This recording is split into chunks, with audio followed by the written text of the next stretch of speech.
Welcome to Dadograms, where I teach through stories. I'm Jason M. Garrett, a retired Navy commander and pilot, and I created Dadograms to teach my children how to win in life. And of course, each and every one of you are invited in as well. So let's get started. I was a kid in the 1970s and 80s, and growing up, I had 3 television channels to choose from: NBC, CBS, and ABC. And during the Christmas season, we had our favorite Christmas shows we could watch on those 3 channels. Still nostalgic after all this time. Perhaps you know these classics: Charlie Brown's Christmas, Rudolph the Red-Nosed Reindeer, and Frosty the Snowman. A few of my favorites back then. And if you've seen these oldies but goodies, your parents probably remember them too, from their childhood. There's something about passing on fond memories from our childhood on to the next generation. Through the 1980s, I was growing up in the middle of nowhere, Kansas, 3 miles south of a very small town of just 700 people. Our next door neighbors to the north and south were about a quarter mile away, but our next door neighbors to the east and the west were far, far over the horizon. So for the most part, it was just me, my mom and dad, and sister and brother out in the Flint Hills of Kansas. We were a close-knit family of 5 out there in the country, and despite being so far removed from everything, every Christmas, Santa would still come visit with lots of presents. Another of those fond childhood experiences passed on from generation to generation. Now, our family didn't go to church often, but my sister and my brother and I certainly did know what the Christmas season was about: the birth of Jesus and the celebration of his life.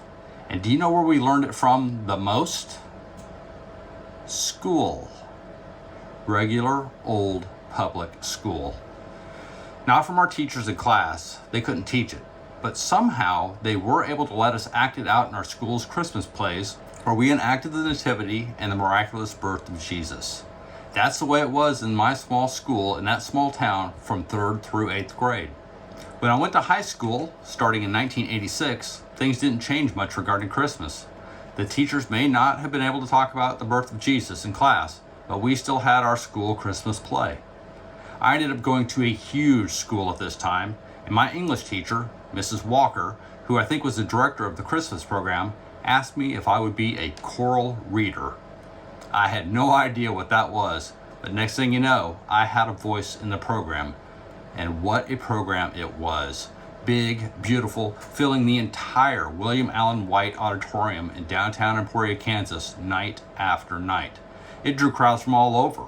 I remember what an honor it was to perform for the Kansas state governor once. Everyone seemed to gain strength and joy from the play of the Nativity and the birth of Jesus. Community was really strong back then. Those were great times.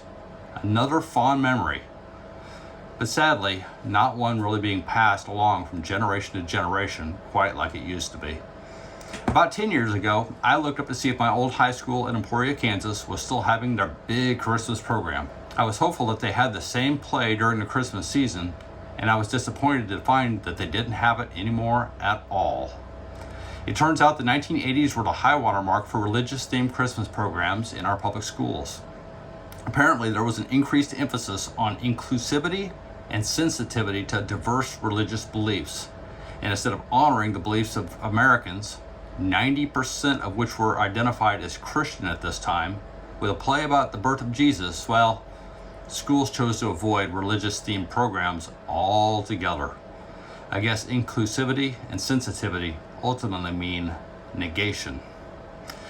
It was probably also the high water mark for lots of folks whose families didn't go to church to get an exposure to the reason for the Christmas season in the first place.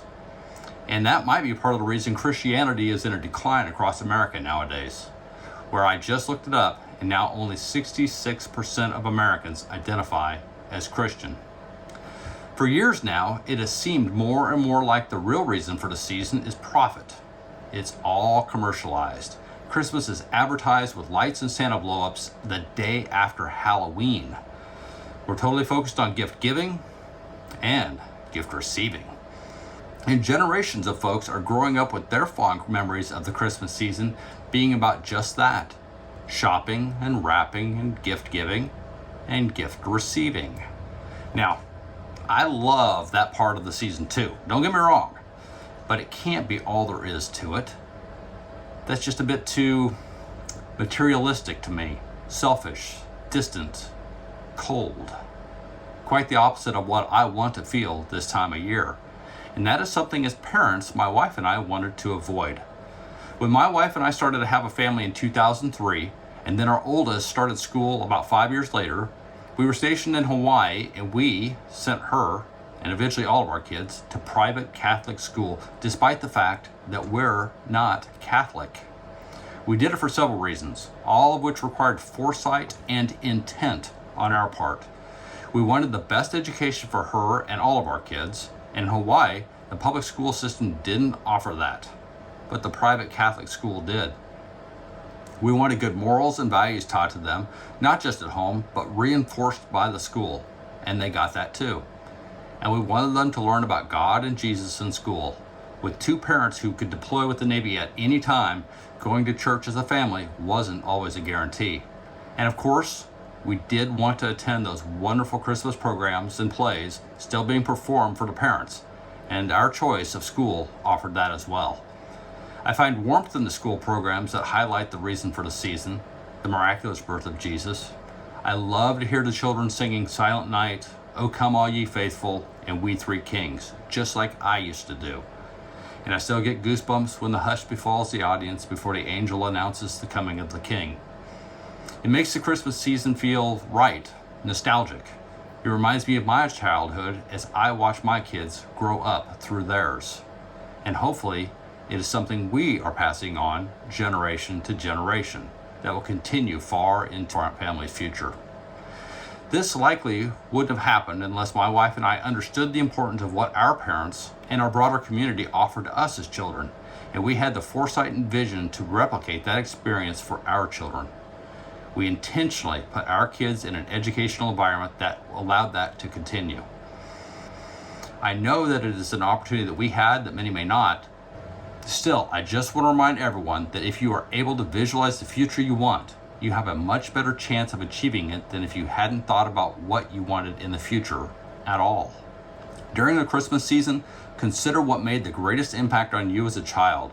What are you most nostalgic for? What do you want to pass on to your children and your grandchildren? Make sure you remember it. Write it down if you must, and make sure it happens for your children in the future. It's a way of sharing part of yourself with them and their kids, generation after generation.